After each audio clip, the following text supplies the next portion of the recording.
ہوں سوال پوچھنے سے پہلے میں آپ کا تہہ دل سے شکریہ ادا کرنا چاہتی ہوں کہ کس طرح 3.5 سال آپ اکیلے ہمارے لیے لڑتے رہے۔ یہ رجیم چینج نہ ہوتی تو ہمیں پتہ ہی نہ چلتا کہ آپ کس کس محاذ پہ اکیلے کھڑے تھے۔ جس تکلیف سے آپ نے کہا تھا کہ اس ملک کے بڑوں کے لیے کرپشن کوئی بری بات نہیں، 3.5 سال کی کہانی کھل کر سامنے آ گئی تھی۔ تو تھینک یو کھڑے رہنے کے لیے، بہادری سے آخری بال تک لڑنے کے لیے۔ سوال میرا آپ سے یہ ہے کہ کیا آپ کو اس بات کا اندازہ ہے کہ اس وقت عوام آپ سے کس قدر محبت کرتی ہے، آپ کو مرشد بلاتی ہے؟ کروڑوں پاکستانیوں کی آپ ایک واحد امید ہیں، بلکہ پوری دنیا کے مسلمان اس وقت انتظار کر رہے ہیں کہ آپ واپس آئیں گے اور ان کا مقدمہ لڑیں گے۔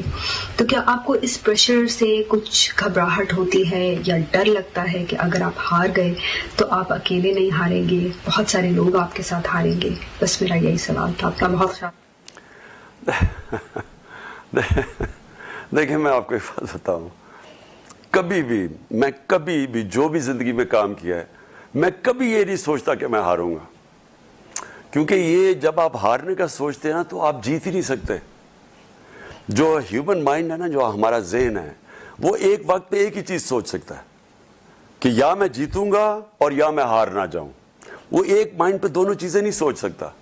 تو یہ جو آئیڈیا ہوتا ہے نا کہ جو لوگ یہ سوچنا شروع ہو جاتے ہیں کہ میں ہار نہ جاؤں، تو وہ پھر ہمیشہ پلان بی رکھتے ہیں اپنا، یا وہ سمجھتے ہیں کہ اگر یہ چیز میں ناکامیاب ہو تو میں پلان بی پہ چلا جاؤں گا۔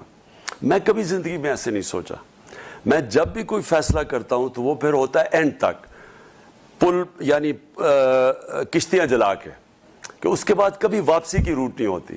تو دیکھیں یہ ایک سٹرگل ہے، اور جو سپورٹس، سب سے بڑی جو سپورٹس آپ کو چیز سکھاتی ہے وہ سٹرگل کرنی سکھاتی ہے، یعنی وہ اونچ نیچ سکھاتی ہے۔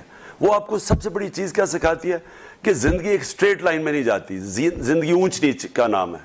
یعنی آپ کو اچھے وقت آتے ہیں، برے وقت آتے ہیں، اور جو سپورٹس جو چیمپئن ہوتا ہے وہ بنتا ہی چیمپئن تب ہے جب وہ برے وقت کو سنبھال لے۔ اچھے وقت بڑا آسان ہوتا ہے سب بھی، بلکہ اچھے وقت پہ جب ہوتے ہو تو آپ کو سارا وقت ذہن میں آنا چاہیے کہ یہ برا وقت بھی آ سکتا ہے۔ تو آپ ہر چیز کے اچھا وقت جو ہے، یعنی جو اب آپ کی پیک ہے، اس کو بہتر کرتے جائیں۔ لیکن جو ٹیسٹ کیریکٹر کا ٹیسٹ ہوتا ہے برے وقت میں ہوتا ہے۔ تو برے وقت میں جو ہاتھ کھڑا کر دیتا ہے وہ ہار جاتا ہے۔ جب انسان ہار نہیں مانتا تو وہ پھر برے وقت سے سیکھتا ہے، اور جب آپ کا ڈاؤن سائیکل آتا ہے تو آپ زیادہ مضبوط ہو کے اوپر آتے ہیں۔ تو یعنی یہ یاد رکھیں کہ آپ ہارتے تب ہیں جب آپ ہار مان جاتے ہیں۔ تو میری زندگی میں تو ہار ہے ہی نہیں، یعنی ہار ماننا ہے ہی نہیں۔ تو میرے لیے تو اونچ نیچ ہوتی ہے، اور جب نیچ ہوتی ہے، مثلا میں نے 3.5 سال میں زندگی میں وہ سیکھا جو میں نے اتنی سٹرگل میں نہیں سیکھا۔ لیکن اس وقت یہ وقت ہے، اس میں ابھی سے میں تیاری کر رہا ہوں کہ مجھے اگر اللہ پھر موقع دے گا تو میں نے کیا کیا چیزیں شروع میں ہی کر رہی ہیں، کیونکہ آتے ساتھ ہی ملک کو جدھر آج ہم کھڑے ہیں، ہم نے اب کیسے اس کو اوپر لے کے جانا ہے۔ کون سی میں نے جو پچھلی 3.5 سال میں ایکسپیرینس کی چیزیں میں کدھر میں نے غلطیاں کی، کون سی چیزیں تھیں جو کہ اگر آپ شروع میں نہیں کریں گے تو کرنا بہت مشکل ہو جاتا ہے۔ تو آپ کو شروع میں اگر آپ میجر سٹیپس، اپنی میجر ریفارمز شروع میں کر دیں تو اس کے بعد وہ اس کا اپنا مومنٹم بن جاتا ہے۔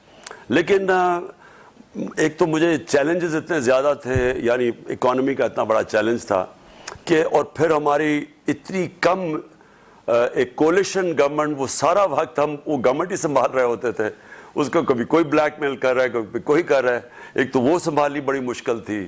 پھر ہماری ٹیم نہیں تھی، پہلی دفعہ آئی تھی، پھر کرائسس بہت تھے۔